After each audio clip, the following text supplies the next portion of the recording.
c'est parti pour notre rendez-vous de la semaine Info 7. Madame, Messieurs, bonsoir et bienvenue à tous dans ce magazine de ce dimanche 19 novembre 2023. Une production qui coïncide avec le lancement de la campagne électorale pour les élections de 2023. Alors, les candidats se manifestent déjà à travers la République démocratique du Congo, l'ambiance dans la capitale congolaise, mais aussi les différents candidats présidents de la République qui vont bien sûr lancer leur campagne électorale. Félix Tshisekedi annoncé donc au stade de Martyrs dans la capitale. Et puis de l'autre côté, Moïse Katumbi qui lance sa campagne à Kisangani. Martin Fayulu a porté le choix sur le Bandundu. Bienvenue à tous. Nous allons décortiquer comme d'habitude l'actualité de la semaine. Et sur ce plateau, nous recevons pour vous, pour la énième fois, Maître Didier Kondo, porte-parole des 4 interfédérales de l'Union pour la démocratie et les progrès sociaux, Tshisekedi, parti présidentiel. Bonsoir, Maître. Bonsoir Noëlla. Et comment vous allez, Maître? Notre Dieu est au contrôle. Maître Didier Kondo, un plaisir de vous retrouver encore dans Info 7 après belle lurette. Moi de même. Alors, comment vous allez? Comment se porte le parti présidentiel après ces 5 ans qui sont en train de tendre à la fin? 5 années de gestion. Le parti présidentiel se porte à merveille. Vous êtes sûr? Oui, je suis convaincu. Okay. Il est opérationnel, il n'a jamais croisé les bras. Nous voyons le secrétaire général Augustin Kabouya, comment il est au four au moulin, il est dans les meetings par-ci par-là, il est au contact avec la population, avec différentes autorités. Lorsqu'il est question entre partis, de régler des histoires entre partis politiques, nous le voyons. Vous parlez d'Augustin Kabouya. À l'exécutif du parti, okay. Nos secrétaires nationaux et secrétaire national adjoint se réunissent de façon hebdomadaire. Chaque semaine, ils sont là à réunion. Donc, l'UDPS tient bon, il prépare la campagne chef de l'État. Et nous comptons, non pas seulement avec l'UDPS, nous comptons également avec l'Union sacrée. Au sein de l'Union sacrée. Vous avez parlé du secrétaire général du parti présidentiel, Augustin Kabouya. À un moment, ça n'allait pas entre vous. Aujourd'hui, comment s'est portées les relations entre vous? Je suis étonné d'apprendre cela. Vous êtes sûr ou vous êtes en train de faire juste semblant? Non, ce n'est pas un semblant. Je n'ai jamais eu de problème avec Augustin Kabouya. Parce que... pas une seule fois. Certains observateurs estimaient que les relations n'étaient pas au bon sens entre vous. Ça, c'est eux qui peuvent estimer. Okay. Mais dans la mesure où je sais qu'il n'y a jamais eu d'accrochage entre lui et moi, on ne s'est jamais insulté, on ne s'est jamais querellé. Et pourquoi des rumeurs qu'il y avait à un moment? Excusez-moi, on ne s'est jamais critiqué. Et pourquoi cette rumeur alors? Mais vous l'aviez quand même aussi entendu à un moment. S'il vous plaît, je vous dis, je n'ai jamais eu de problème avec lui. Non. Aucun. Non, non, vous avez et généralement... Même... Si, c'était une rumeur, mais vous l'aviez quand même entendu. Oui, je l'ai entendu et je l'ai aussitôt démenti. Pourquoi tarder sur des choses qui ne représentent aucune réalité? Alors, porte-parole des 4 interfédérales de l'Union pour la démocratie et les progrès sociaux, Tshisekedi, vous êtes là pour combien de temps? Au Congo? Non, à ces postes. Il n'y aura pas élection aussi à ces postes parce que Maître Didier Kondo, depuis qu'on vous connaît, vous êtes toujours porte-parole et vous gardez toujours cette casquette. J'ai été désigné. Je vous informe d'abord que les interfédérales, c'est une structure informelle qui n'a rien à faire avec les structures officielles du parti. Ah, c'est une structure informelle. Donc, nous servons à ramener les désirata de la base aux autorités du parti, aux organes du parti. Nous sommes des courroies de transmission. Nous travaillons pour le parti. Nous donnons la majorité au parti. N'oubliez pas, déjà à l'époque d'Étienne Tshisekedi, d'heureuse mémoire, et ses collègues cofondateurs, les interfédérales existaient sous l'appellation du directoire national, qui signifie qu'au sein de l'UDPS, il fallait que chaque zone linguistique ait un représentant. Ce qui fait que, dans ce directoire-là, on avait Léa Marcel qui représentait la partie province orientale d'Équateur. Il y avait Mwankiem qui représentait Bandundu et le Congo central. Et Kibasa Maliba qui représentait le Katanga. Kibasa Maliba, le père. Le père, je ne parle pas du fils. Voilà. Le père. Et puis Étienne Sekedi lui-même qui représentait. Est-ce que cette logique est respectée à ce jour? Elle est respectée puisque parce qu'aujourd'hui, quand on parle de l'UDPS, il y a des personnes qui attribuent l'UDPS à un clan. Vous savez quoi? Les gens ont toujours tendance à porter cette critique, mais qui n'a aucun fondement. Vous parlez seulement de l'UDPS, mais il y en a qui disent que le MLC c'est pour les gens de l'Équateur, l'INC c'est pour les gens du Sud Kivu, ainsi de suite. Mais quand vous y allez là-dedans, vous y trouverez tous les Congolais de tous bords, tous les Congolais de toutes les provinces. Donc la RDC est représentée au sein du parti? Oui. Ok. Quand vous êtes à l'UDPS, vous avez tout le monde. Quand vous êtes partout là, vous avez tout le monde. Mais ceux qui disent que pour l'UDPS, c'est seulement, c'est des gens qui sont pour la plupart nos détracteurs, qui ne veulent pas de nous, qui veulent nous donner une, et c'est avec une quel objectif qu'ils vous donnent cette coloration alors? C'est pour quel objectif? Qu'est-ce qui gagne ces personnes? Quelqu'un qui ne vous aime pas, quelqu'un qui ne veut pas vous voir au pouvoir, il cherche comment vous détruire pour un jour vous remplacer. C'est des bonnes guerres, mais ils exagèrent lorsqu'ils sont tout le temps dans les faussetés. Parce que nous avons le président de la République qui est de l'UDPS, un fruit, une émanation de l'UDPS. Mais lui-même, il dit quoi au peuple congolais? Qu'il n'est pas le président d'une tribu, qu'il n'est pas le président d'un parti politique. C'est un président de tout le Congolais. Mais, malgré cela, vous entendrez les gens dire non, non, non. Il est kassaïen, il est social, à tort.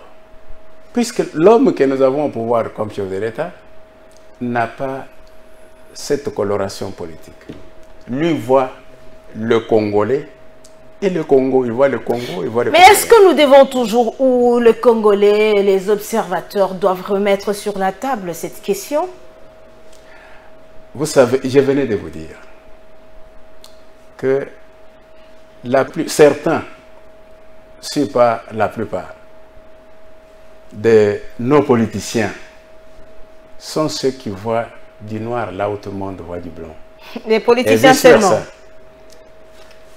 Y compris ceux qui sont internés par ces politiciens-là. Parce que... Donc vous êtes en train de dire que le nœud du problème, c'est l'homme politique ou les politiciens, c'est ça? Mais c'est juste. Ok. C'est pourquoi vous avez suivi qu'il y a eu la signature du guide au niveau de la CENI. Nous allons en parler parce que certains candidats n'ont pas pu signer ces documents.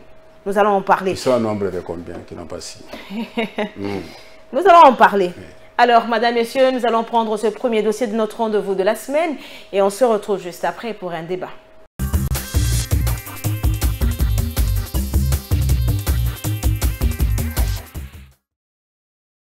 La Commission nationale de droits de l'homme a clôturé le 16 novembre dernier sa session extraordinaire à laquelle Paul Sapou et 2 autres commissaires nationaux n'ont pas pris part, malgré les invitations qui leur ont été adressées. Paul Sapou devrait s'expliquer sur sa gestion en tant que président de la CNDH. 5 des 8 membres de la plénière qui ont participé à cette session ont donc décidé, une fois de plus, d'éjecter Paul Sapou du siège du président de la CNDH. Selon eux, l'homme n'est plus digne de confiance. À ce jour, Gisèle Ntumba Kapinga est digne d'occuper ses fauteuils. Destitution du commissaire national Sapou Mukulu Paul au poste du président de la CNDH. La destitution du commissaire Sapou Mukulu Paul de ses fonctions de président de la CNDH. Deuxième résolution. Élection du président de la CNDH. Le président de séance fait appel à candidature en vue de combler la vacance créée au poste de président de la CNDH. Il rappelle aux membres de l'Assemblée plénière que conformément aux articles 60, 64, 66 et 193 du règlement intérieur, et les articles 8, 9 et 11 de la loi organique numéro 13/011 du 21 mars 2013 portant institution, organisation et fonctionnement de la Commission nationale des droits de l'homme, le bureau de la CNDH est composé de 4 membres élus par l'Assemblée plénière. La plénière de la CNDH va ainsi formuler des recommandations à la nouvelle présidente de cette institution d'appui à la démocratie. Recommandation. La plénière recommande à la présidente élue de faire de son mieux pour sortir l'institution de l'impasse dans laquelle elle se trouve, avec comme l'une des priorités le règlement définitif du litige des cadres et agents qui ont vu leurs prestations arrêtées d'autorité par un simple communiqué du commissaire national Sampou Moukoulou Paul sans décision de la plénière. Et comme en début septembre dernier, les membres de la plénière reprochaient à Paul Sapou d'avoir notamment brillé par le détournement des 30% de frais de fonctionnement et le limogeage irrégulier de 306 agents de la Commission nationale des droits de l'homme. Paul Sapou n'a jamais tenté de refuter les accusations portées contre lui. C'est dans un esprit de reconnaissance et de valorisation que la Journée internationale de l'écrivain africain est célébrée le 7 novembre de chaque année. Pour la 31e édition, le complexe scolaire Bien-Aimé ne s'est pas montré indifférent. Il en a profité de cette occasion pour rendre un vibrant hommage à tous les écrivains du monde en général et de l'Afrique en particulier. Chaque année, la Journée internationale de l'écrivain africain, célébrée le 7 novembre, résonne comme un vibrant hommage à ces hommes et femmes qui, par le mythe et les aspirations de ce continent aussi riche et complexe. En effet, selon l'UNESCO, l'Afrique compte plus de 2000 langues autochtones, une mosaïque linguistique qui se répercute dans la richesse de la littérature. Benjamin Moulumba, directeur des études du complexe scolaire Bien-Aimé, a fait savoir ici l'importance de la commémoration des écrivains. Oui, étant donné qu'une journée internationale dédiée aux personnes scientifiques, purement les écrivains, nous ne pouvons pas laisser cela. Nous avons voulu qu'ici au complexe scolaire Bien-Aimé, nous ayons à organiser cette conférence pour ne pas laisser de traces ou pour que ces écrivains ne soient pas toujours lésés comme ils sont aujourd'hui, pour que l'écriture en Afrique ait sa place, pour que les langues autochtones ne puissent pas se disparaître. Parce que si vous regardez les rapports de l'UNESCO derrière moi, on pense que d'ici 2100, il y aura la disparition de nos langues autochtones. Voilà pourquoi nous ne devons pas laisser cela. Parce que ce sont nos patrimoines, ce sont nos richesses que nous avons. Voilà pourquoi ici nous avons pensé à cela et nous avons organisé cette journée. Une célébration qui a permis aux élèves de cet édifice de prendre connaissance des écrivains africains et les langues autochtones. C'était une journée internationale des écrivains. Nous avons retenu l'importance de la langue autochtone et la contribution des écrivains au développement d'une nation. Les organisateurs sollicitent ici l'appui du gouvernement congolais à travers le ministère sectoriel, car les écrivains contribuent au développement de la nation congolaise.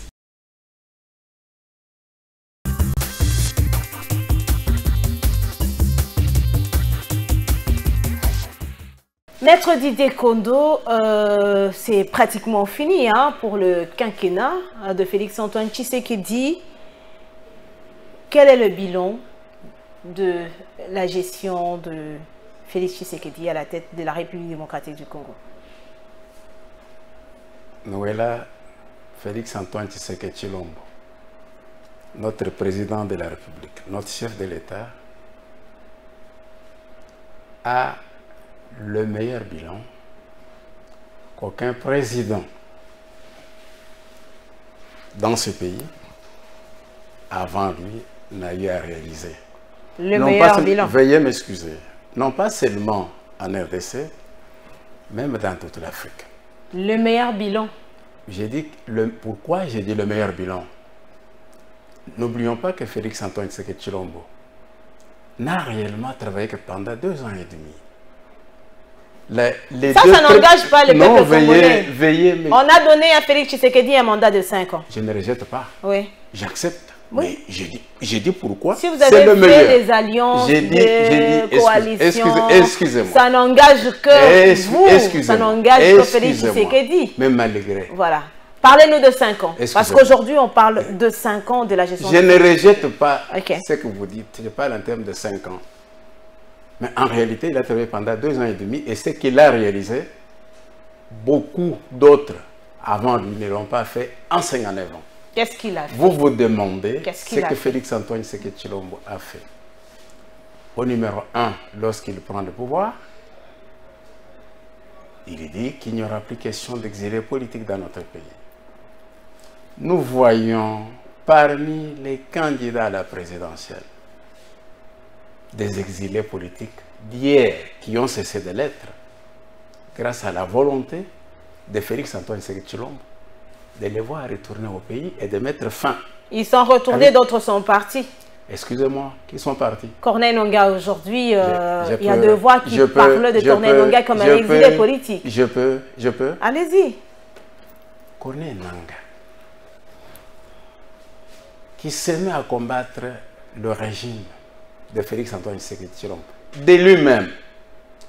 Combattre, oui, lorsqu'il décide de dire la vérité. Mais excusez-moi, oui, il décide de dire la vérité selon lui. Mais qui n'est pas une vérité connue de tous. Et lui-même, par crainte de ce qu'il fait, il prend le large. Croyant. De lui-même? Veuillez m'excuser. Mais est-ce qu'il avait été pourchassé? Par qui? Par qui? Moi, je n'ai pas appris qu'il y a eu une police qui le poursuivait, ou l'armée qui le poursuivait, ou même que le gouvernement aurait saisi le parquet. Pourquoi on parle de lui comme un exilé politique alors? C'est lui qui le dit. C'est lui-même qui s'estime être exilé. Mais pour nous, il n'est pas exilé. Parce qu'il n'a pas eu de problème avec notre pouvoir. Lequel? Allez-y, qu'est-ce que Félix Tshisekedi a fait dans 5 ans? Je voulais vous dire, mais vous avez voulu m'interrompre. Laissez-moi un peu quelques minutes. Ok, parlez. Je vous dis quelques minutes qu'il a mis fin à la situation d'exilés politiques dans notre pays. Il a amélioré les conditions de respect des droits de l'homme dans notre pays. Vous n'avez qu'à voir. Il vient de recruter 5000 magistrats et envie de les répartir sur l'ensemble du pays. C'est pourquoi? C'est pour qu'ils aident à faire respecter les tests, à mettre la main sur les personnes de mauvaise volonté qui ne sont là que pour commettre des infractions. Vous parlez de l'amélioration. Permettez-moi aussi de rebondir avec cette question. Le dernier rapport de GIEC. Excusez-moi, je n'ai pas encore répondu à votre question. Excusez-moi. Accordez-moi même 2 minutes. C'est une question importante. Pas même plus de 2 minutes. Mais parce que vous parlez de droits de l'homme alors que le dernier rapport de GIEC disait les contraires. Excusez-moi. Excusez-moi, je n'ai pas fini. Allez-y, maître. Je viens de vous dire, c'est connu. Il a réellement recruté 5000 magistrats. C'est connu de tous, ce n'est pas un secret. Outre cela, le programme de la gratuité de l'enseignement de la base. Plus de 5 millions, on estime aujourd'hui à 9 millions d'enfants congolais qui hier n'allaient pas à l'école puisque leurs parents n'étaient pas à mesure de supporter les frais exigés par les promoteurs des écoles. Ces enfants-là ne sont plus au chômage. Ils vont étudier comme tous les autres enfants. Un acquis majeur. En dehors de cela, j'espère que vous n'ignorez pas le programme de la gratuité de la maternité. Combien de femmes mouraient ou rencontraient des difficultés, des maladies de toutes sortes à l'accouchement parce que les conditions n'étaient pas normales. Parce que leur mari ou leurs parents n'étaient pas à mesure de supporter les frais. Mais voilà qu'arrive un ange que Dieu a envoyé à tous les Congolais. Un ange. Pour changer. Attendez, laissez-moi terminer. Un ange. C'est un ange. Pour changer cette exigence de paiement à la gratuité. Ça dit vraiment beaucoup. Et ce n'est pas tout. Entre-temps, parlons il y a du programme. des vendeurs qui sont affamés. Excusez-moi. Le programme de 145, le projet de 145 territoires. Presque dans tous les territoires, il y a des écoles modernes, nouvellement construites. Combien? Et bien équipées. Beaucoup. Combien d'écoles? Plus de 350. Déjà construites? Déjà, équipées? J'ai dit équipées, tout. 300? Sans parler de là où on est encore... 300? Plus de 350. Plus de 350. Je ne dis pas que c'est plus. Ça Plus peut de être 350. 500. Oui. Les écoles qui sont construites dans le cadre du projet 145 territoires? Mais je confirme. Vous confirmez? Oui, je confirme. Okay. Et ce n'est pas tout. Il y a aussi des centres médicaux qui sont construits là où il n'y en avait pas depuis que les Belges... Entre-temps, il y a des ventres qui sont affamés. Non, excusez-moi. Laissez que je termine. Vous avez une minute. Nous avons les maisons qui servent des maisons, qui abritent l'administration au sein de chaque territoire du pays. Et ce n'est pas tout. Parlons des infrastructures dans notre pays. Nous sommes à Kinshasa. Ne soyons pas comme des aveugles, des gens qui ne voient pas. Ne fût-ce que dans cette ville province de Kinshasa où nous sommes, vous ne voyez pas qu'il y a beaucoup de nouvelles routes et des anciennes routes totalement réhabilitées. Citez-nous quelques-unes, quelques routes. Prenez la route de Elenges. C'est depuis que les Belges ont laissé. Ce programme-là, excusez-moi, ce programme-là existait, mais il fallait attendre l'arrivée. Elengesa. À part Elengesa, Kulumba. Ok, deux. À part Kulumba. Deux routes pour 5 ans. Excusez-moi, les avenues là, qui relient Pompage, l'autre qui relie le quartier là, Mboudi. Et entre-temps, le projet Zéro Trou est en train de souffrir. Hein. Quel projet? Zéro Trou. Je vais vous dire une chose. En 5 ans, on ne peut pas tout faire, puisque même Dieu le Créateur n'a pas créé tout ce qui existe dans ce monde en une journée ou en 5 années. C'est en termes de plusieurs milliards d'années. Pour Félix Tshisekedi, qu'il y avait un programme qui a été présenté au peuple congolais d'ouvrir autant de chantiers ou d'embrasser autant de secteurs de la vie. Mais vous savez quoi? Félix Tshisekedi, c'est un homme qui a une vision très spéciale pour ce pays, de la part de Dieu. Ah bon? Et une vision très spéciale. Excusez-moi. De la part de Dieu. Partout. De la part de Dieu. Je confirme. Partout, il a mis sa main. N'oubliez pas que lorsqu'il venait de prendre son pouvoir, il avait dédié ce pays à Dieu. Et c'est ce qui vous fait dire que c'est une vision de la part de Dieu. Maman, quand quelqu'un dédie l'ensemble de son pouvoir, l'ensemble de son pays à Dieu en disant « Mettez-vous, mon siège ici devient votre siège. C'est vous le président. Dirigez-nous les Congolais, dirigez le Congo. » Vous croyez que Dieu va rester sans rien faire? Non. Dieu est avec lui dans tout ce qu'il fait. Ce qui fait qu'il ne va que de réussite en réussite. Et de réussite en réussite, on a l'impression que ça ne vient que de vous et de l'union sacrée, mais certaines personnes ne le voient pas. Parce qu'il y a quand même des ventres qui sont toujours affamés. Vous savez quoi? Alors que lorsque Félix Antoine Tshisekedi est arrivé... Laissez-moi vous répondre. Les gens... Laissez-moi vous répondre. Félix Antoine Tshisekedi a pris le pays à quel niveau? Le dollar était à 900, je ne parle pas avant de parler des dollars là. Le pays était à quel niveau? Dans un trou. Si je ne me trompe pas. Dans un trou. Et il a fait beaucoup d'efforts pour ramener un peu le pays à un niveau. Ce qui fait qu'aujourd'hui, on parle du pays de la RDC. nous n'avions plus de la valeur dans ce monde ici. Qui pouvait nous considérer? La RDC est un pays qui n'a même pas une compagnie pour l'instant, c'est ce pays? Veuillez m'excuser, j'ai dit, dans le monde entier, les Congolais étaient considérés comme une valeur. Vous sortez le passeport de la RDC, des gens vous regardent avec les dents. Mais ce n'est plus le cas. Quand vous parlez du ventre affamé, on ne peut pas tout faire à la fois. On ne peut pas tout faire à la fois. Donc quand il est arrivé, on avait l'impression que les gens vont commencer à manger à leur faim. Excusez-moi. Mais quand il commence par poser des jalons, c'est pour vous permettre un jour de manger à votre satiété, de manger comme vous le voulez. Il pose des jalons.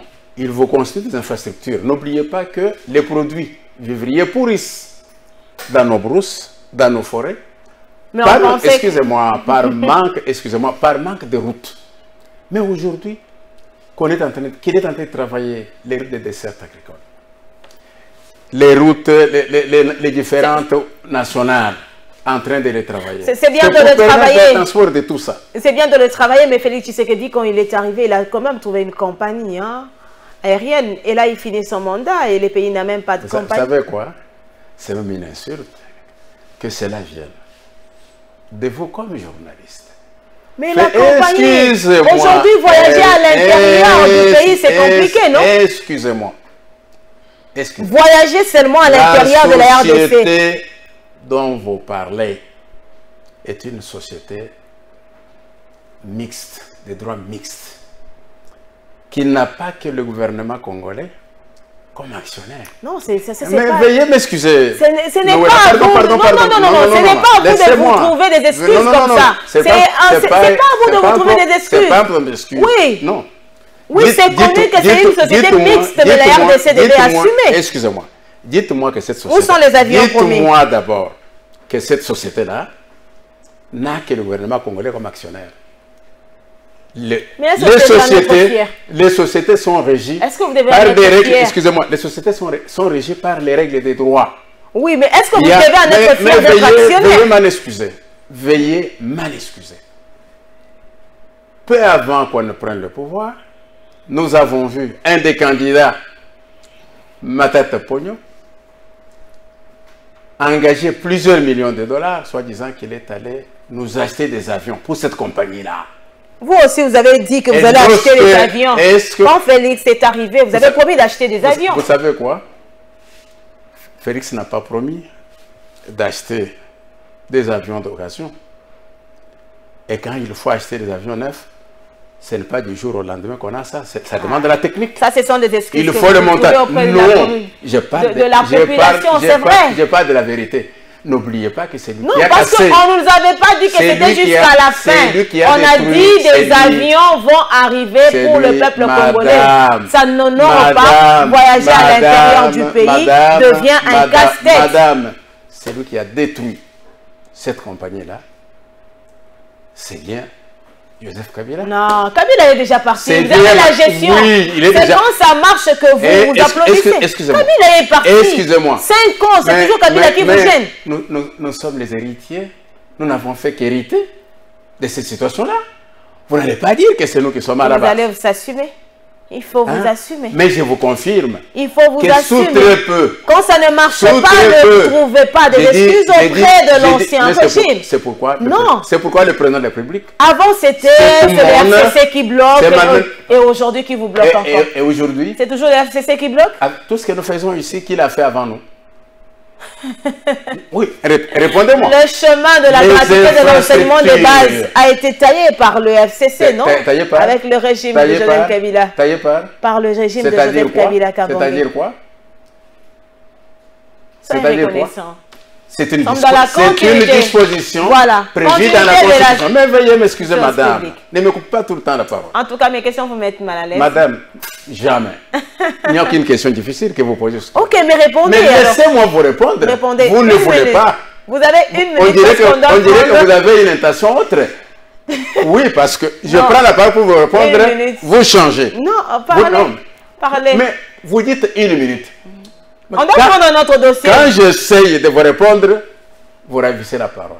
Non, c'est pas ma vie. Ça ne se fait pas comme ça. Je répondis avec une question. Madame, c'est pas parce que vous êtes en train de raconter que je vais vous laisser dire des choses, maître Didier Kondou. Ça ne se fait pas de cette manière. Allez-y, une minute. On doit prendre un autre dossier. Quand vous posez une question, laissez-moi le temps de vous répondre.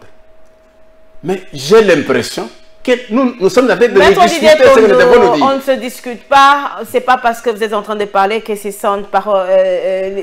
l'évangile. Quand on a des choses qui attestent le contraire de ce que vous dites, donc je dois le présenter. Le discours bilan du président de la République devant le Congrès. Tout ce qu'il a cité comme réalisation, qui d'autre l'a fait? Vous avez le centre d'affaires qui est pratiquement terminé, qui n'attend que l'inauguration à Gombe ici, entre les affaires étrangères, le ministère le palais de justice et la tenue de la Gombe. Est-ce que c'est peu?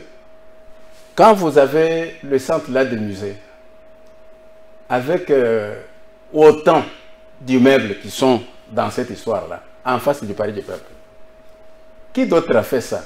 Aujourd'hui, nos FRDC sont en train de monter en puissance avec une formation continue qui demande beaucoup d'argent. Nous avons beaucoup de militaires, nous avons toutes les armes qu'il faut et nous avons acheté même des drones et des avions qui peuvent tirer à une distance de très longue portée, jusqu'à 5000 km. Qui d'autre l'a fait? Ce qui fait qu'aujourd'hui, même la France s'inquiète et demande à notre chef de l'État de faire descendre les drones. Ah bon? Alors qu'il s'agit d'une question qui concerne notre souveraineté. Nous allons prendre le deuxième dossier de notre rendez-vous de la semaine. Le président de la République s'est adressé pour la dernière fois, donc pour son quinquennat, à la population, donc à la nation congolaise. On se retrouve juste après pour un autre débat.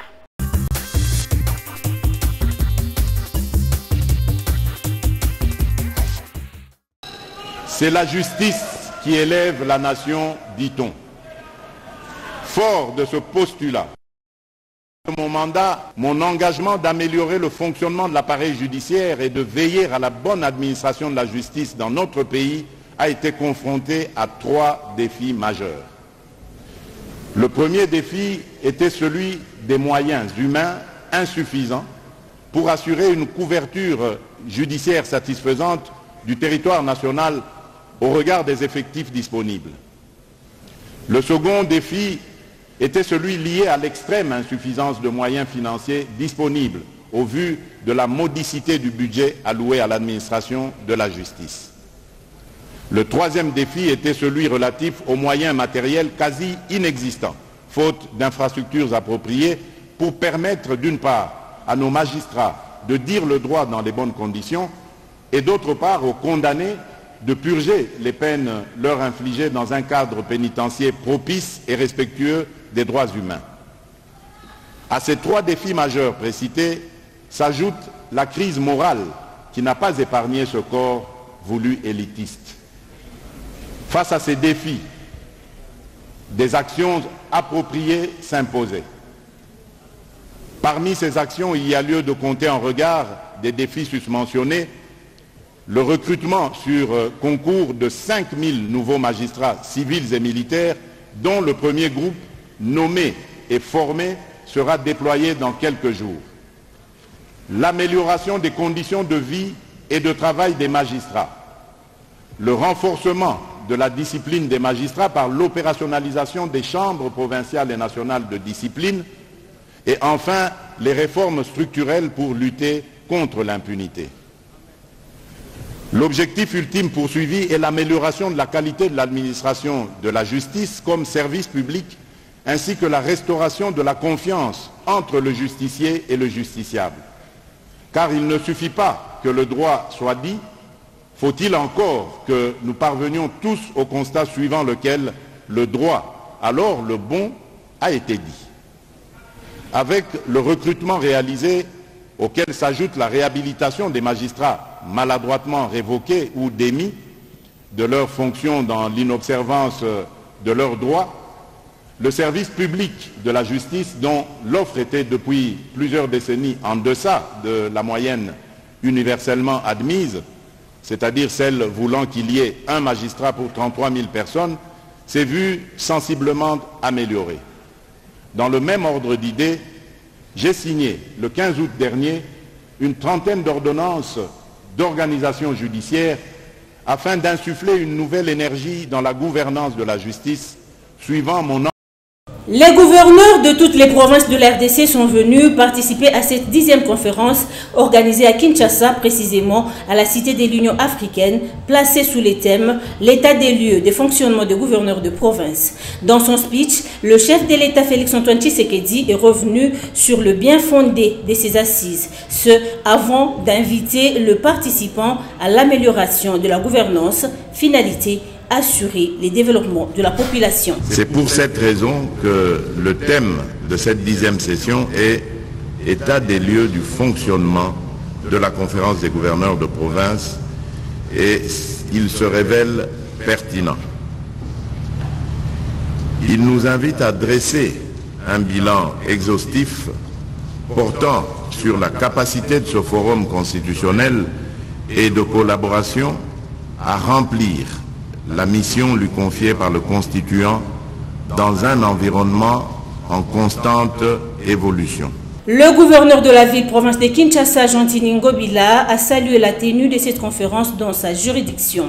Il a pour ce faire révélé à l'assistance combien son entité va se battre bec et ongle pour accorder un second mandat à Félix-Antoine Tshisekedi pour lui permettre de parachever ses actions. La ville de Kinshasa va mouiller son maillot afin de donner les résultats électoraux satisfaisants, conduisant ainsi à la réélection de la République. La gouverneure de Maïndombe Tabola a présenté les mémos de gouverneurs de province. Dans les 10 mémos, les signataires ont demandé au chef de l'État de veiller à la mise en œuvre effective et les suivis des recommandations. Veiller à la mise en œuvre effective des recommandations de la conférence des gouverneurs des provinces.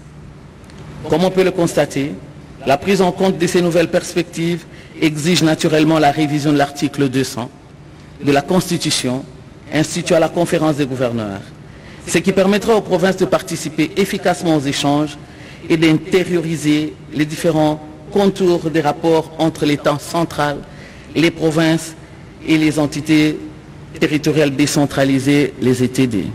Tous ou presque ont salué les avancées significatives enregistrées dans la marche des institutions de la République, de même que les efforts consentis par Félix-Antoine Tshisekedi pour l'amélioration des conditions de vie des Congolais. Notons que cette 10e conférence de gouverneurs est la dernière de cette mandature.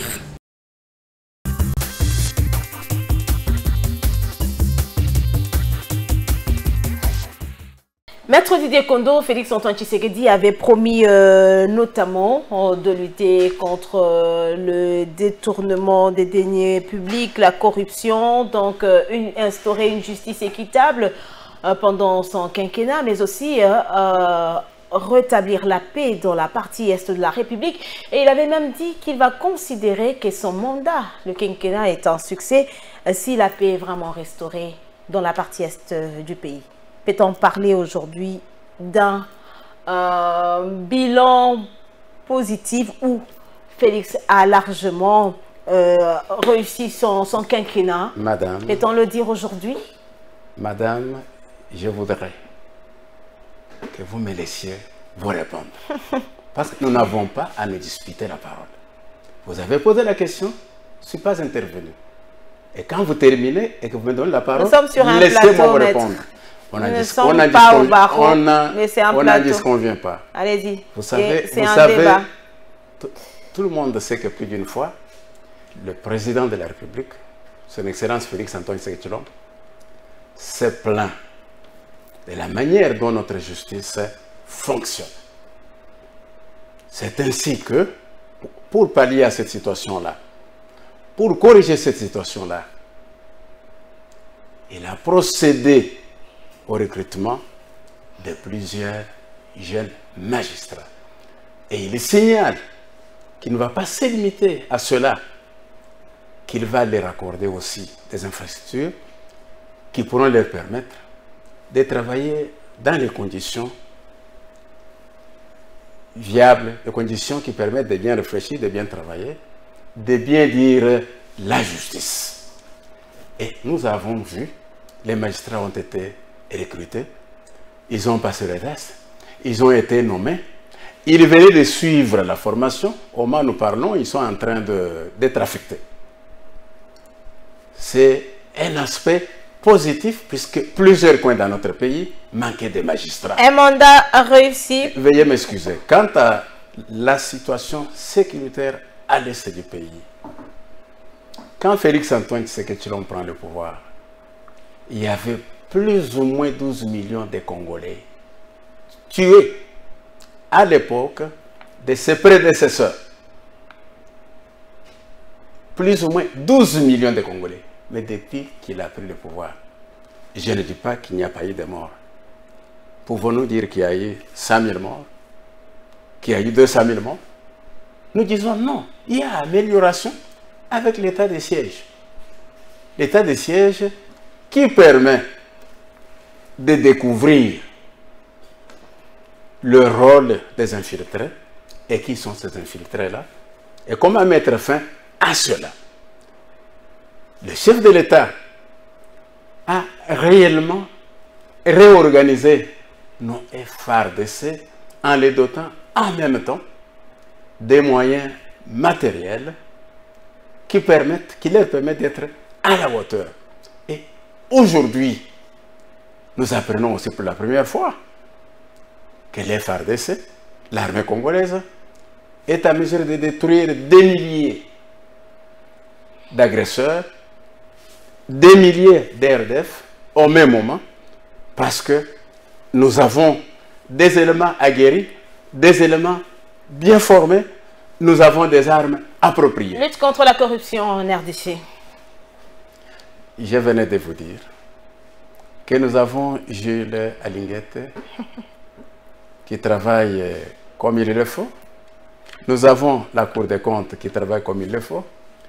Et aujourd'hui, avec les nouveaux magistrats sur l'ensemble du territoire national, la traque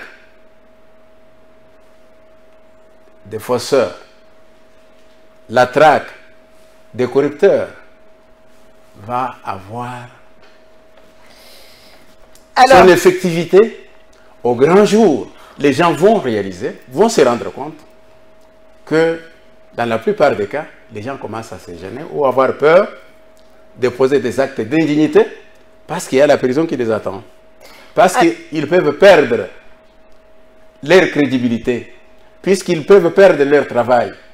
Et cela va causer du tort à leur famille qui risqueraient de manquer de quoi vivre. Kinshasa a accueilli la dernière rencontre de gouverneurs autour du président de la République, la 10e session, et certains observateurs ont évoqué plusieurs questions, notamment soulevées au cours de ces assises tenues dans la capitale congolaise.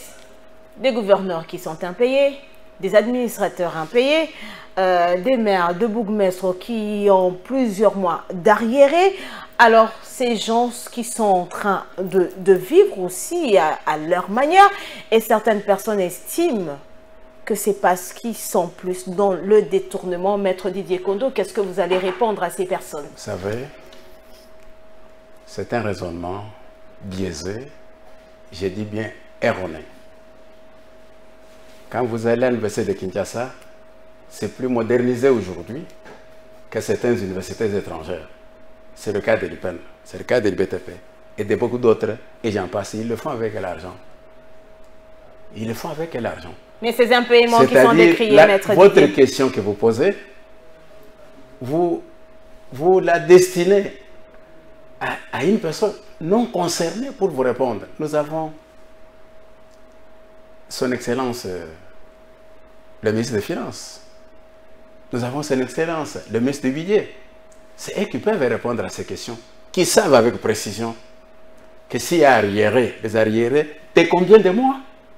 Est-ce que ces arriérés-là demeurent toujours des arriérés Vous sont Il n'y déjà a pas payés. quelques jours, on a même suivi le vice-gouverneur de Kinshasa qui est cadre de l'Union pour la démocratie et le progrès social, Jekoko Mulumba, qui a même crié au effort qu'il a autant d'arriérés. Et ce n'est pas seulement Jekoko Mulumba, mais il y a autant d'autres gouverneurs. Je vais vous poser la question. Si c'est moi qui à ce pose moment-là, des questions, Maître Didier le Kondo. qui est un gouverneur dans une province? C'est un représentant du chef de l'État. Il gère sa province comme chef de l'État. Il gère le pays.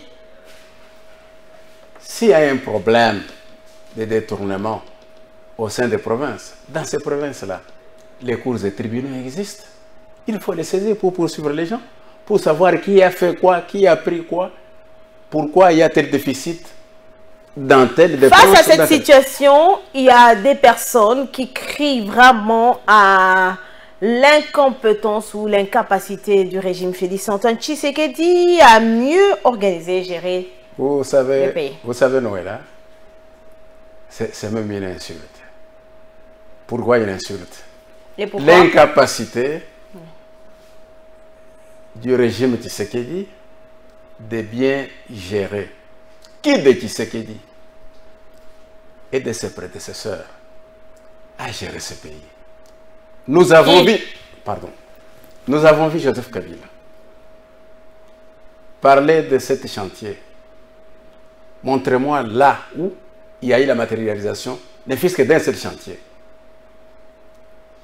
Ça n'a jamais existé. Mais aujourd'hui, on pense que le 145 territoires, c'est la version améliorée des 5 chantiers.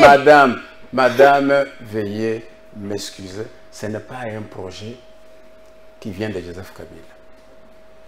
C'est un projet qui vient du régime de Félix-Antoine Tshisekedi. Et il l'a mis en exergue. Il l'a mis en pratique. Nous voyons les ouvrages à travers l'ensemble du pays. Nous voyons les ouvrages. Vous pouvez aller au Nord-Ubangi, où quasiment il n'y avait pas d'école moderne, pas une seule. Allez-y maintenant. C'est des centaines d'écoles modernes, bien équipées. C'est des vingtaines de centres médicaux modernes, bien équipés.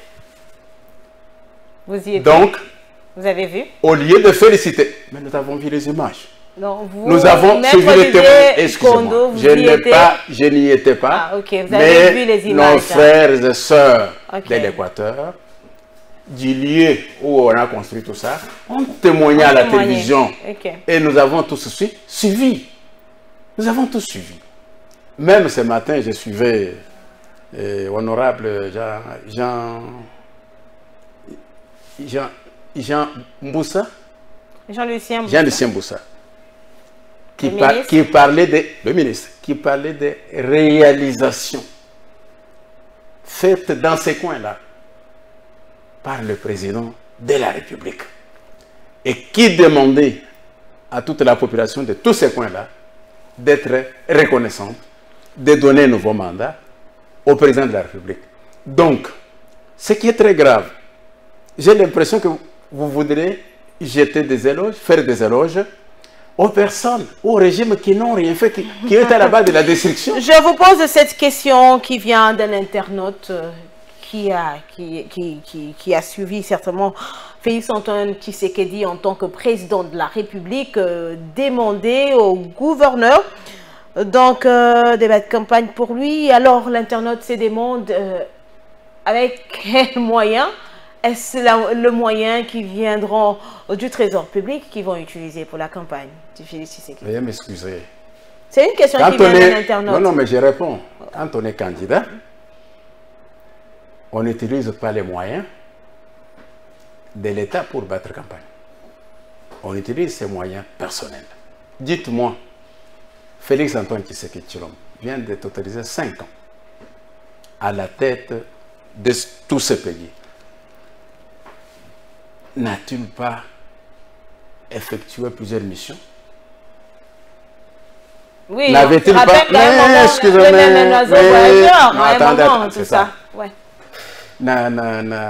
N'a-t-il pas de salaire au niveau de la présidence? N'y a-t-il pas de budget? croyez-vous que quelqu'un peut diriger ce pays pendant 5 ans et manquer 1 million ou 2 millions de dollars pour battre campagne? J'ai dit non. Nous avions suivi Vital Kamerhe lorsque Félix Antoine Tshisekedi venait de prendre le pouvoir. À la question lui posée à la télévision, de savoir combien ils avaient exactement dépensé pour cette campagne-là. En 2018? Oui, c'était moins d'1 million de dollars. Donc le président de la République, pendant 5 ans à la tête du pays, peut manquer 1 million de dollars. Il a eu autant d'argent et qu'il pourra donner à toutes ces personnes pour battre campagne? Je vous dis ceci. Je vous dis ceci. Le président de la République, ses œuvres parlent. Ses œuvres, excusez-moi, ses œuvres travaillent en sa faveur, en faveur de sa réélection. Il a réellement travaillé. Il a travaillé. Vous êtes une fille Miba. Est-ce qu'il y avait encore des routes dans la ville Miba, dans le quartier appelé ville Miba en Bujumbura? Est-ce que... Il n'y en a pas jusqu'à ce jour. Non. On a réhabilité. Non, pas toutes les routes. Là, n'entrez pas dans le... Parce que j'étais en Bujumbura il y a maintenant, si c'est trop, 3 mois. Veuillez m'excuser. Et il n'y a pas longtemps, je posais la question. Même si il n'a pas travaillé toutes les routes, mais il y a quand même des routes. Oui, parler de quelques routes. Là, je peux attester parce que mes yeux ont vu. Je le dis. Voilà. En ville Miba, au moins les routes qui quittent la résidence du gouverneur en passant par la résidence du président de la République, quelques routes. Là, je peux attester, me dire, toutes les routes là. Il a construit des écoles pilotes extrêmement modernes. Aujourd'hui, la population de Bujumbura, à certaines parties, et c'est même très important, voit quand même du courant qui n'existait pas. Et aujourd'hui, quand nous interrogeons ceux qui sont dans le Kasaï, ils disent quoi? Non, le chef de l'État a travaillé, la situation commence à changer. Mais commence. Ok. Lorsque les concernés apprécient, ils le félicitent. Mais vous voulez qu'on suive qui? C'est eux qui vivent la réalité des réalisations faites et celles qui sont en train d'être accomplies par le chef de l'État. Ils nous disent que c'est bien. Et nous-mêmes, nous le voyons. J'ai parlé ici, je vous pose la question. Dans cette ville de Kinshasa, est-ce qu'on ne pouvait pas encore parler de l'université de Kinshasa? Ou de l'UPN, ainsi de suite? C'était devenu des dépotoirs ou des nids d'oiseaux. Il y avait du caca un peu partout. Mais allez-y maintenant. Si l'organisation internationale de la langue française, la francophonie, a loué ce qui est fait, a apprécié ce qui est fait. Cette organisation est basée où? Dans un monde autrement civilisé, qui sait voir qu'ici ça ne va pas, que là-bas ça va. Mais quand on dit que depuis que la francophonie existe, c'est une première qu'on voit un pays organisé de cette manière-là. Oui, mais là, tout le monde avait applaudi, non? Tout le monde avait applaudi. On a vu même des opposants qui ont quand même loué cette initiative. Veuillez m'excuser, que je termine. Comment voulez-vous dire que le président de la République n'a pas travaillé? C'est sous l'égide de qui? Sous la direction de qui? Ce qui est fait là, lorsque nous parlons de la francophonie. C'est sous son égide, sous sa direction. Donc, quand quelqu'un travaille mieux, il faut savoir lui dire merci. Plutôt que de contester, comme le font la plupart de ces détracteurs. Maître Didier Kondo, répondez-moi en un mot et nous allons prendre le 3e dossier. Est-ce que la population congolaise est dans l'obligation de dire merci à Félix Antoine Tshisekedi dès lors, c'est une charge qu'on lui a donnée par la population congolaise pour matérialiser ce qu'il avait présenté dans son programme d'action? Je vous réponds. Parce qu'aujourd'hui, attendez s'il vous plaît, qu'est-ce que nous constatons? Quand on inaugure, les gens doivent aller chanter, les gens doivent aller faire ceci, alors que c'est dans ses attributions. Je veux vous répondre, madame. Un enfant chez ses parents, il a le droit d'être nourri, d'être habillé, de voir ses études supportées par les parents. Oui, les devoirs des parents. Veuillez m'excuser. Les obligations également. Cet enfant n'a-t-il pas même le devoir moral de dire merci à ses parents? Qu'il faut tout ça pour lui? il est vrai que le peuple congolais a donné le pouvoir au président de la République de travailler pour lui et en sa faveur, pardon. Comparativement à ses prédécesseurs, lorsque cette population constate que l'homme vaut la peine, qu'il a manifesté sa volonté de développer le pays, d'aider le Congo, d'aider le Congolais, ne peut-il pas lui dire merci? Est-ce qu'il y a une faute en cela? De quelle façon? Parce que cette population est déjà représentée par la chambre basse du Parlement. Mais quand cette population dit aujourd'hui que c'est Félix Tshisekedi ou rien, n'est-ce pas une reconnaissance? Mais c'est contredit par les opposants qui estiment qu'aujourd'hui la population ne veut même plus entendre parler de Félix Tshisekedi. Quels opposants? J'ai dit quels opposants? Ceux qui ont fait que Félix n'a rien fait. Veuillez m'excuser, depuis qu'ils ont commencé dans cette ville de Kinshasa, qui a eu à affronter le stade de Martyrs? Allez voir combien c'est plein. Mais lorsque les autres tiennent leur meeting, il y a combien de gens qui vont? Nous avons suivi ce qui s'est passé au Congo central, même dans les bandes d'ici. Mais partout là, il draine de foule. C'est une façon de les désavouer. Moïse Katumbi a démontré sa force dans le Haut-Katanga. Et partout il est passé. Madame, monsieur, prenons ce troisième dossier. Madame, s'il vous plaît, Moïse Katumbi saisit l'occasion des fanatiques de l'équipe de Mazembe qui va accueillir son équipe. Qui va accueillir son équipe, le Mazembe, qui venait d'avoir une victoire, et il en profite pour faire le discours. Il y a eu des combattants qui lui ont dit sur place, non, ne profitez pas. Ça, c'est Mazembe, ce n'est pas un milieu politique ici. C'est une seule fois, mais il a quand même démontré la force partout ailleurs où il est passé, Kisangani, par-ci, par-là où il est parti. On a vu quand même la foule que Moïse Katumbi a drainée. Il faut quand même le reconnaître. Mais la foule que vous avez vue là, faut quand même le reconnaître. La foule que vous avez vue là, ne représente jamais celle que Félix Antoine Tshisekedi Tshilombo a comme foule qui vient vers lui. Là, c'est en tant que fanatique que vous parlez. Hein? Partout il passe. C'est en tant que fanatique que vous parlez. Je ne parle pas en tant que fanatique. Mais reconnaissez quand même aussi qu'il y a des gens qui drainent. Je parle sur le plan de la réalité, sur le plan de la vérité. Vous savez quoi? Il y a des gens qui peuvent venir par curiosité. Pour entendre. Donc nous pouvons aussi dire que ceux qui viennent lorsque Tshisekedi réunit de gens, l'Union sacrée, c'est par curiosité aussi certains. Vous savez ce que j'ai suivi à Kisangani? Les gens disent quoi? Vous étiez là? J'ai dit j'ai suivi, je ne dis pas que j'étais là.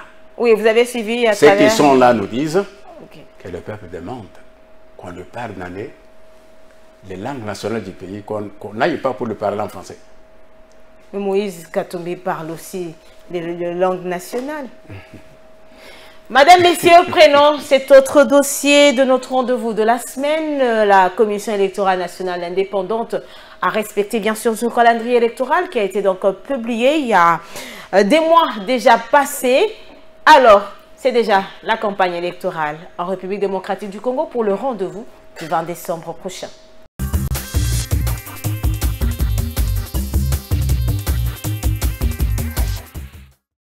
À quelques jours du lancement de la campagne électorale, la CENI réussit à réunir autour d'une même table les candidats présidents de la République en vue d'espérer un bon scrutin tant attendu. Dans la salle, l'on remarque la présence du président Félix Tshisekedi qui serre la main au leader de l'opposition Martin Fayulu, un geste courtois ayant suscité une grande réaction du public qui ne s'y attendait pas, au regard de malentendus disséminés depuis le début du quinquennat.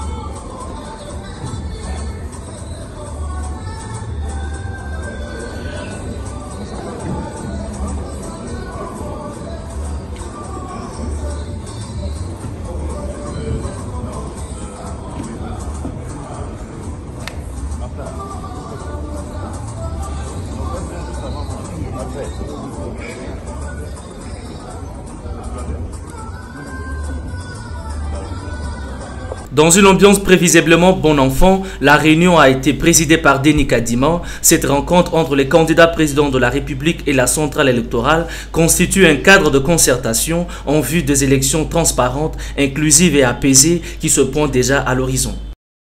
Vous savez que par rapport au processus électoral, nous sommes pratiquement au dernier virage.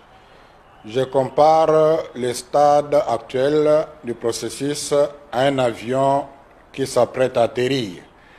Et l'atterrissage est une étape du vol qui demande trop d'attention du pilote et de l'équipage, aussi de la tour de contrôle, et qui demande une grande connexion entre l'équipage et la tour de contrôle. L'équipage, c'est le président Kadima et ses collaborateurs, et nous sommes quelque peu la tour de contrôle.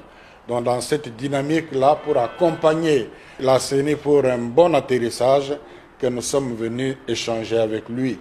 Vous savez, la dernière actualité, c'est que la CENI a mis sur le site la cartographie électorale. Ça, c'est déjà quelque chose qui traduit la volonté de la transparence. C'est une publication provisoire avec l'intention que les gens vérifient et s'il y a à corriger, qu'on corrige. C'est dans cette dynamique-là que notre mission d'observation est allée vérifier la cartographie et a relevé ce qui est d'ailleurs dit clairement dans le communiqué, les erreurs. Les erreurs qui, du reste, a été reconnues, identifiées par la CENI avant même qu'on communique, il semble. Nous félicitons nos observateurs d'avoir fait un bon travail. Nous félicitons la CENI d'avoir identifié à temps ces erreurs et surtout d'avoir corrigé. Je crois que le plus important, c'est cette dynamique. Parce que là, on tend vers la solution de la crise de l'audit du fichier électoral. Si la CENI, pour la publication définitive, place la cartographie dans le site de la CENI sous un format téléchargeable et que nous vérifions, nous voyons que tous ces correctifs ont été faits, nous serons les premiers à dire clos les dossiers, doute sur le fichier électoral. Donc, en conclusion, nous avons levé une bonne option. Désormais, la CENI s'engage à être transparent et à être ouvert. Nous allons travailler, on n'a même pas besoin de trop de communiquer, travailler avec elle et jusqu'à ce qu'elle va afficher publiquement. Et puis, nous allons constater en toute responsabilité parce que nous avons besoin de bonnes élections. Et pour le reste, nous avons réitéré la recommandation qui, du reste, est déjà prise en compte par la CENI, l'affichage bureau de vote par bureau de vote. Et ils nous ont rassuré aussi qu'ils vont être proactifs pour les observateurs. Donc, je crois que sur cette note, il y a de quoi être apaisé.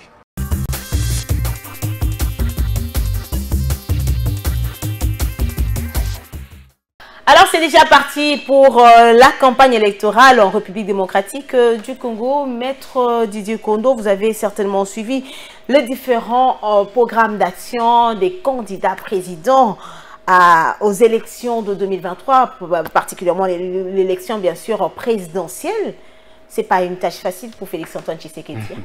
Vous savez, lorsque les gens sont tentés de raconter leur vie. Leur vie. Veuillez m'excuser.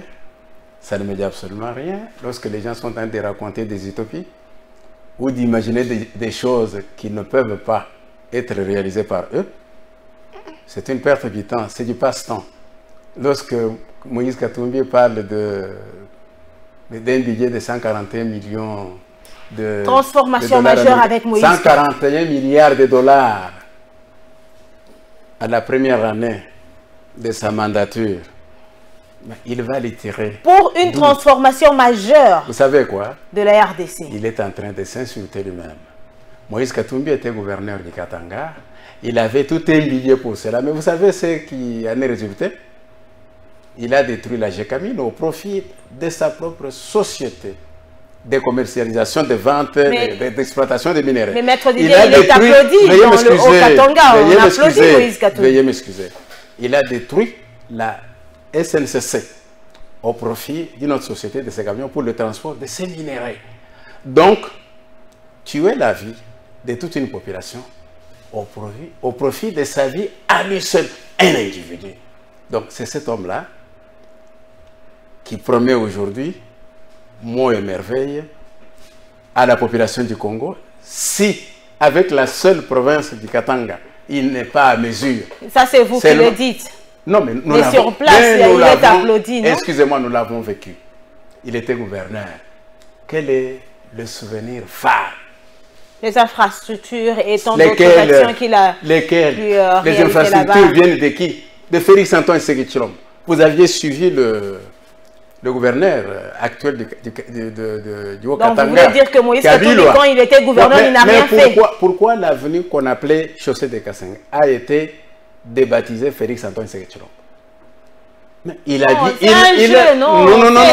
Même quand Joseph Kabila Kabang est arrivé, il y a eu aussi certaines choses qui ont été rebaptisées. Ici, le président de la République a construit des routes extraordinaires.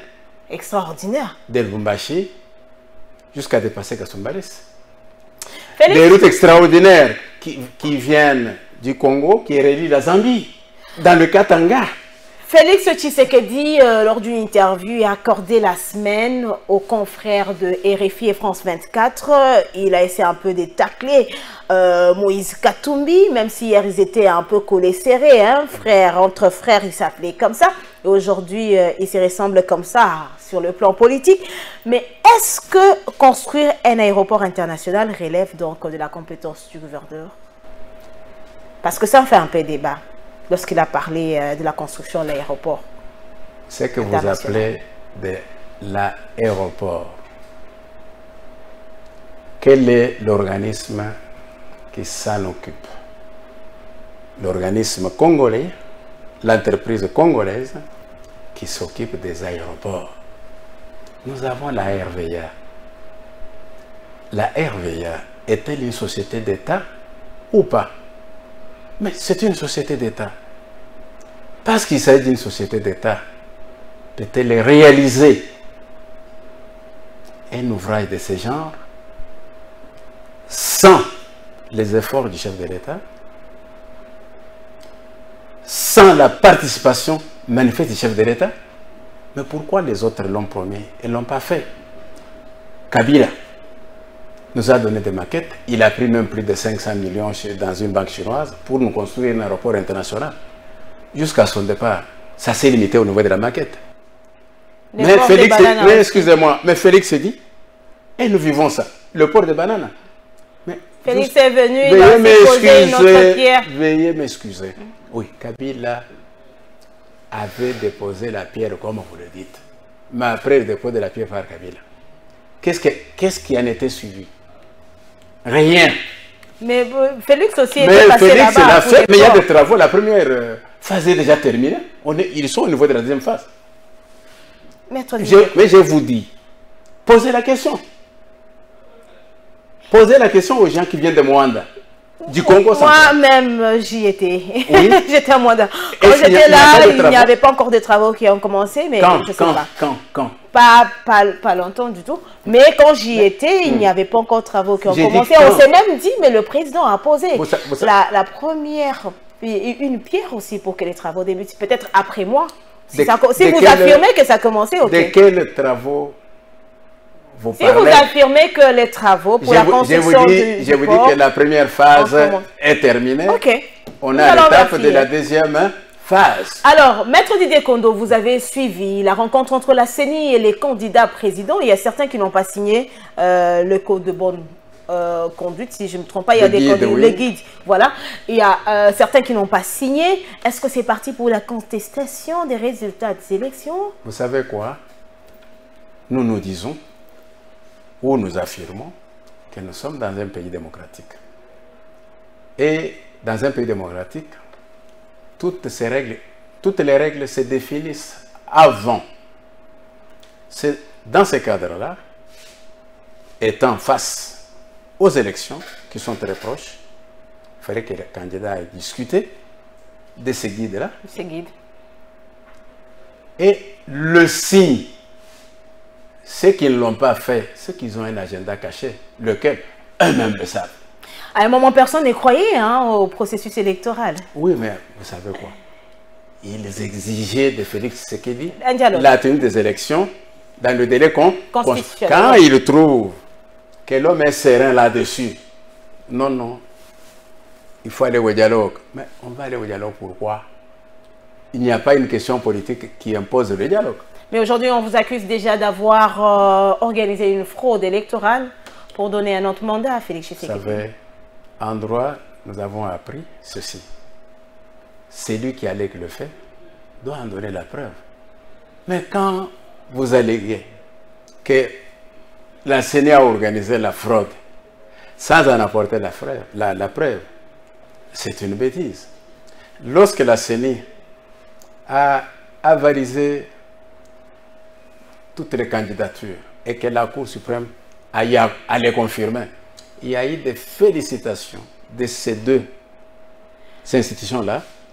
La Cour constitutionnelle et la CENI. J'ai dit des félicitations qui venaient de ceux-là qui ne les ont jamais portées, qui ne voyaient que du mal. Alors, nous devons prendre le dernier dossier. Cette question, Maître Didier Kondo, vous avez suivi qu'il y a eu des tractations du côté des autres candidats qui veulent faire front contre Félix Antoine Tshisekedi, bien que, pas selon moi, bien que vous organisez déjà votre fraude électorale pour une candidature commune. Est-ce possible, connaissant quand même ces personnes qui étaient avec vous, est-ce possible qu'on ait aujourd'hui une candidature commune contre Félix Antoine? Vous savez, pour moi, avec une candidature commune ou pas, vous allez faire face? Ça m'est égal. Vous allez faire face vous savez, à Martin Fayoulou? J'ai dit... À Moïse Katoumi réclamé aujourd'hui? J'ai dit les réalisations de Félix Antoine Tshisekedi ont fait la publicité en faveur de sa réélection pour le deuxième mandat. Donc, vous n'avez pas peur de Denis Mukwege, le prix Nobel? Le prix Nobel, il connaît très bien la gestion de son hôpital de Panzi. En dehors de l'hôpital de Panzi, qu'est-ce qu'il a encore? Non. Il va gérer la RDC. Non. Même Félix, avant d'être président de la République, il n'était qu'une s'occupait des relations extérieures, je pense, si je ne me trompe pas. N'oubliez pas. Et Mukwege aussi est de la société civile. Félix est né dans quelle maison? Dans une maison politique, et hautement politique. Et c'est dans cette maison-là que Félix a grandi. Et tout en étant encore dans cette maison-là, il a commencé à assumer des fonctions politiques au sein de l'UDPS, qui est un parti non pas seulement à la dimension nationale, mais internationale, puisque dans tous les pays du monde entier... Mais Mukwege aussi de la société madame, civile. Laissez que je vous réponde. En un mot, on prend le dernier dossier. Madame, laissez que je vous réponde. Okay. Veuillez m'excuser. Donc, Félix a été le ministre des Affaires étrangères de l'UDPS pendant une vingtaine d'années.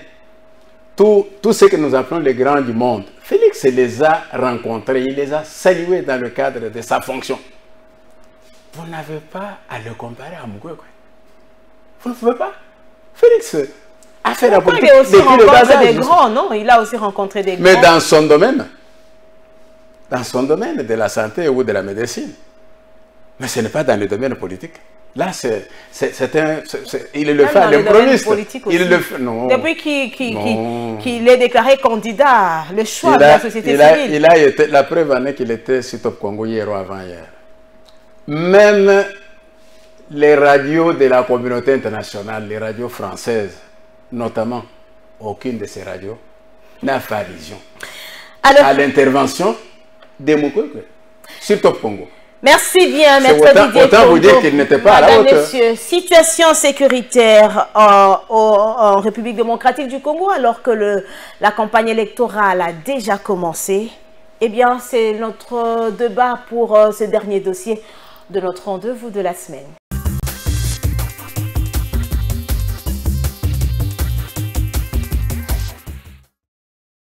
Après la visite de quelques camps, les commandants régions a réuni les chefs des camps militaires qui est son ressort. Il a donné des instructions fermes pour assurer la sécurité de la ville-province de Kinshasa. La sécurité au camp, que chaque chef doit être vigilant sur tout mouvement suspect et dénoncer aussi, informer chaque nouvel habitant. Le commandant région a rappelé les règlements militaires aux chefs des camps, à la loyauté aux garants de la nation et aux institutions de la République. Il a formellement interdit tout rassemblement politique au camp militaire. Le général-major Stazambuyu Kizimu a rappelé qu'un militaire n'a jamais participé à une manifestation politique, car celui-ci est apolitique. Toutes les activités des épouses militaires sont aussi suspendues dans les camps.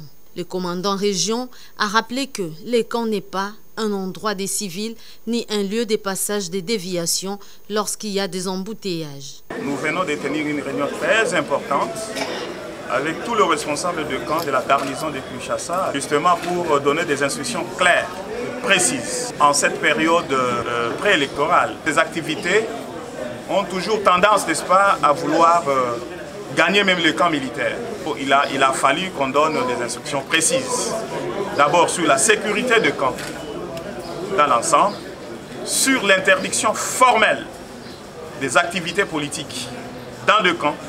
Le camp militaire, ce sont le lieu sacré. Et c'est là où le militaire vit et est l'air de pendant.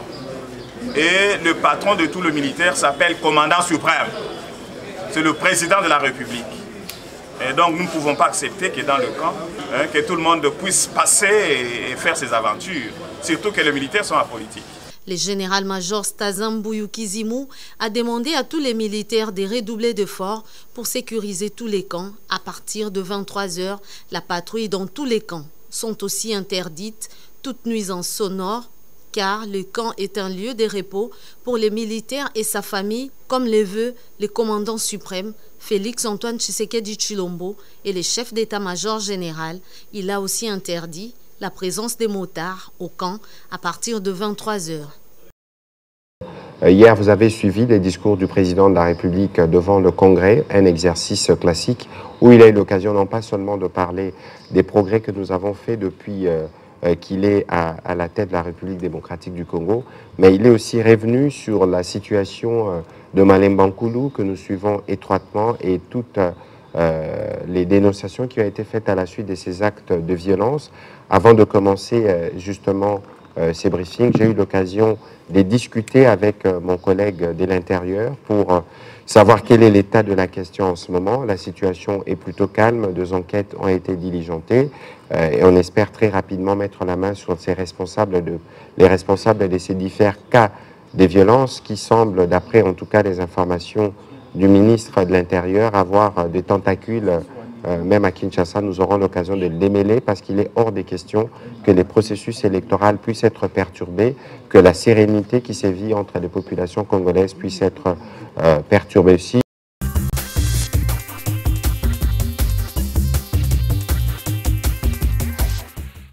Maître Didier Kondo, quelle est votre analyse de la situation sécuritaire à Malemba Nkulu, des Congolais tués? Et c'était à la veille de l'adresse du président de la République. On a parlé des Katangais, de Malemba Nkulu contre les Kassaïens. Mais moi, je vous avoue que les deux peuples-là sont les peuples frères. Tout ce que nous reconnaissons est qu'il y a eu la manipulation des politiciens pour qu'il y ait des tueries. Vous avez des preuves? Excusez-moi. Vous êtes maître, non? Et n'oubliez pas qu'il y a eu des déclarations des politiciens avant que cela n'arrive. Katumbi avait fait déclaration, Mwando Simba a fait déclaration, et John Numbi avait fait des déclarations. C'est ce que j'appelle des manipulations. Est-ce que c'est une façon de dire que ce sont ces personnes que vous avez citées qui sont derrière? J'ai dit, je ne peux pas vous dire que c'est eux, mais je parle de la manipulation politicienne. C'est l'issue de l'enquête qui nous dira qui était à la base. Pour le moment, l'enquête est en cours, la justice est saisie, il y a même des arrestations des auteurs de ces situations-là. Alors, comme vous avez parlé de Moïse Katumbi, nous avons vu lors de la rencontre CENI et les candidats présidents, Moïse Katumbi, Denis Mukwege, bien sûr, Denis Mukwege, les deux candidats qui n'ont pas participé à cette rencontre.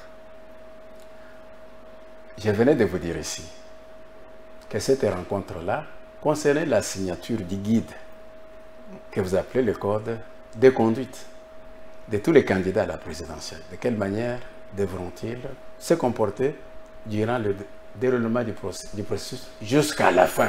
Et comment si vous voyez si vous voyez sur 26, il y a 2 qui ne s'amènent pas, les 2, qui sont tous 2 les candidats de l'étranger ou des étrangers. Ah bon? Candidats des étrangers? Je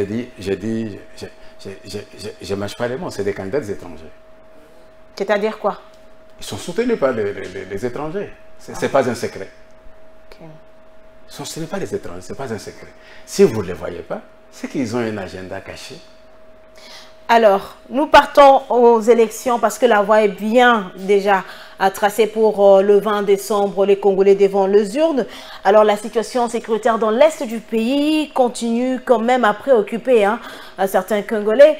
Est-ce que vous pensez que nous allons y aller sans les provinces sous état de siège? Cette réponse-là avait été donnée aux journalistes de France 24 et de RFI par notre président de la République, qui avait dit que c'était pénible. Il ne l'avait pas accepté, mais il était devant un fait.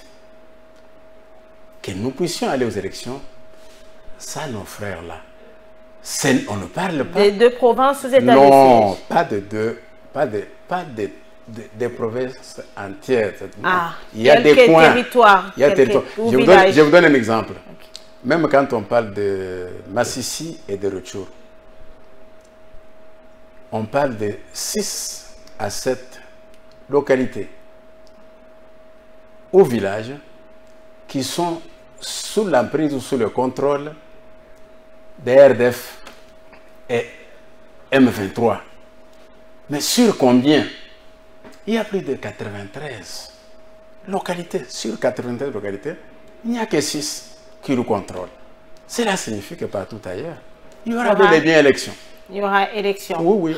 Alors, en ce qui concerne la situation sécuritaire, la MONUSCO est en train, on peut dire en train d'emballer ses affaires, et le président de la République est même revenu sur ça. Il a encore manifesté cette volonté de voir la MONUSCO partir après ce travail qu'ils ont eu à faire en République démocratique du Congo. Mais il y a 2 voix dans l'Est qui s'élèvent pour dire c'est un départ précipité. Ceux qui disent que c'est un départ précipité, qui sont-ils? C'est ceux qui sont avec le Rwanda.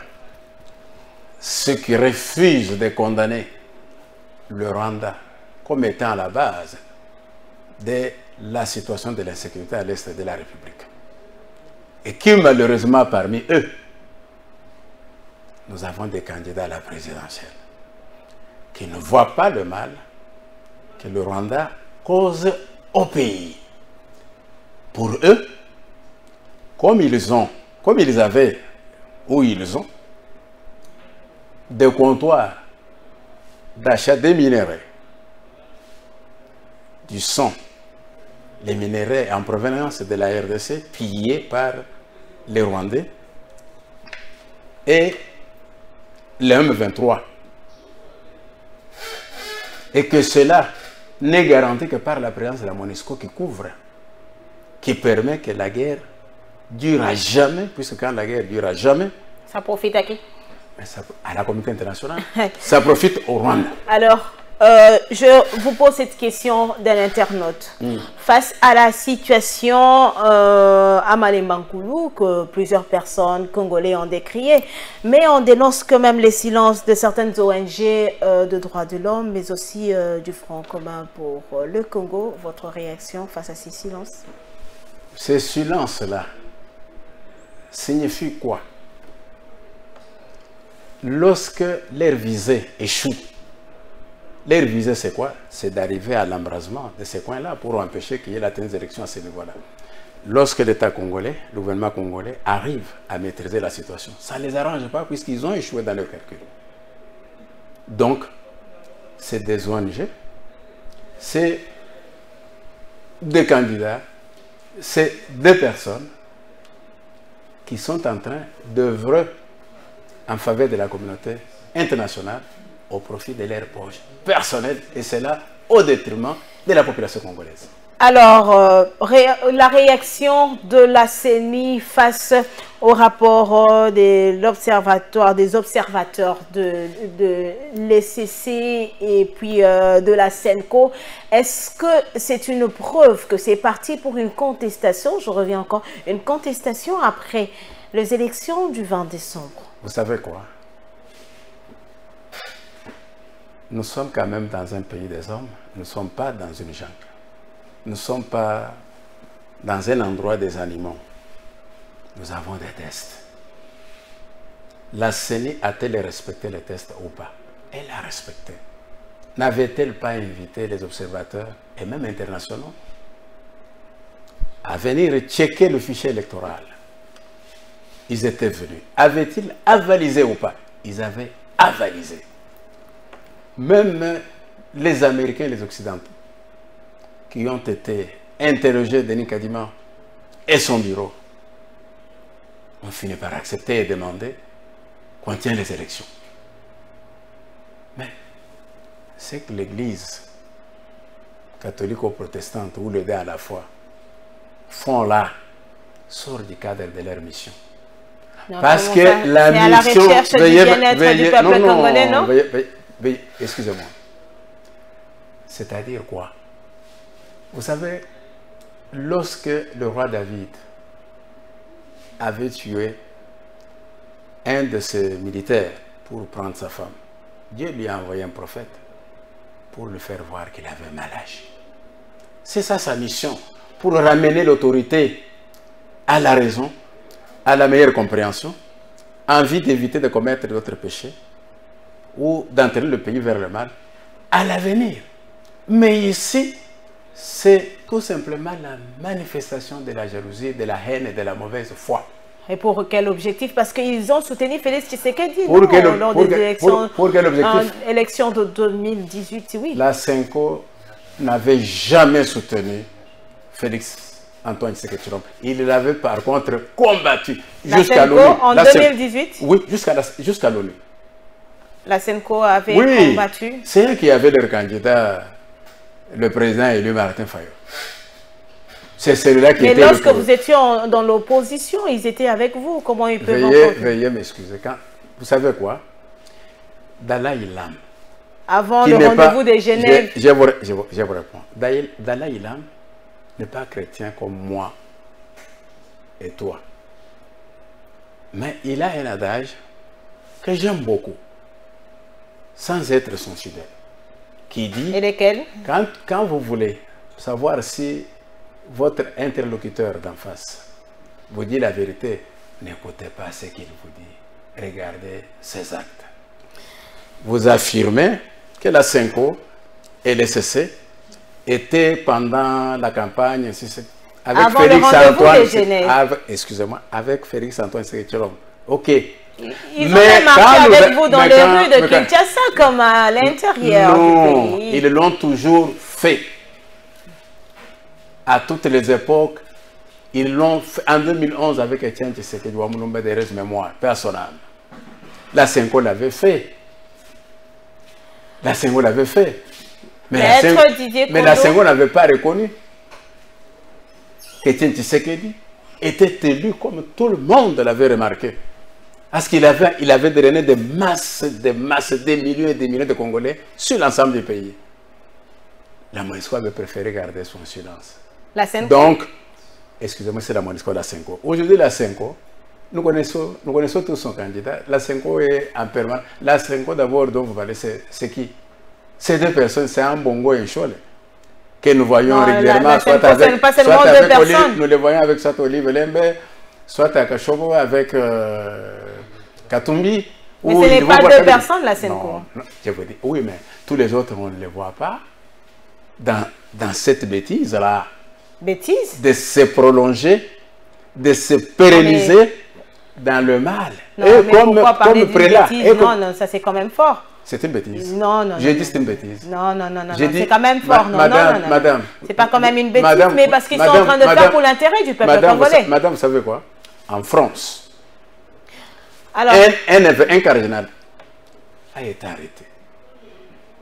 Mais ici, quand on le fait, non. On ne doit pas Vous voulez les arrêter parce qu'aujourd'hui, ils vous disent la vérité en face? Ils n'ont pas de vérité qu'ils nous disent. Alors, Maître Didier Kondo... Ils nous manifestent leur mauvaise foi, leur mauvaise intention contre la République. Ah, quand ils vous applaudissent, oui, là, ce n'est pas la mauvaise foi. Où est-ce qu'ils nous ont applaudi? Maître Didier Kondo, c'est complètement fini pour ce rendez-vous de la semaine. Vous avez quelques minutes pour vous adresser à cette population en ce jour où la campagne électorale est lancée à travers la République démocratique du Congo. Je demande à tous les Congolais et Congolaises d'aimer le Congo et d'aimer celui qui est en train manifestement de donner le bonheur aux Congolais, qui a une détermination de développer le Congo, d'imposer le Congo, même au niveau du concert des nations, de faire revenir la dignité des Congolais, de faire accepter le Congolais présentement. Le Congo a aujourd'hui des représentants dans certaines organisations internationales importantes, ce qui n'était plus le cas. Aujourd'hui, le monde entier ne compte qu'avec le Congo. Partout, on parle de questions environnementales, questions de changement climatique. Le Congo est partout là et bien considéré. Alors qu'à l'époque, le Congo avait des dirigeants.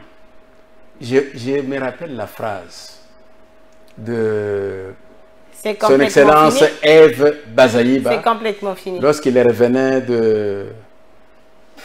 d'un grand sommet au niveau de l'Italie. La conférence. Elle avait dit que réellement, pour le moment, le Congo est réellement représenté. C'est complètement fini, Maître Didier Kondo. Vous êtes candidat? Je ne suis pas candidat. Ah, ok. Vous allez seulement battre campagne. Je suis en train de le faire. Ok. Merci beaucoup, Maître Didier Kondo. Je rappelle que vous êtes porte-parole des 4 interfédérales de l'Union pour la démocratie et les progrès sociaux, UDPS Tshisekedi. Oui. Merci d'avoir accepté notre invitation et surtout d'avoir répondu à nos questions. Je vous en prie, Noël. Info, c'était un magazine de Congo Web Télévision. Votre magazine, bien sûr. Notre magazine, merci de rester fidèle à Congo Web Télévision, la chaîne haute définition. Et le plateau est ouvert. Et surtout en cette période électorale, contactez Congo Web Télévision et vous aurez la parole de présenter votre programme. Pourquoi pas aussi parler de vous. On se retrouve prochainement pour un nouveau numéro de Info 7. Au revoir.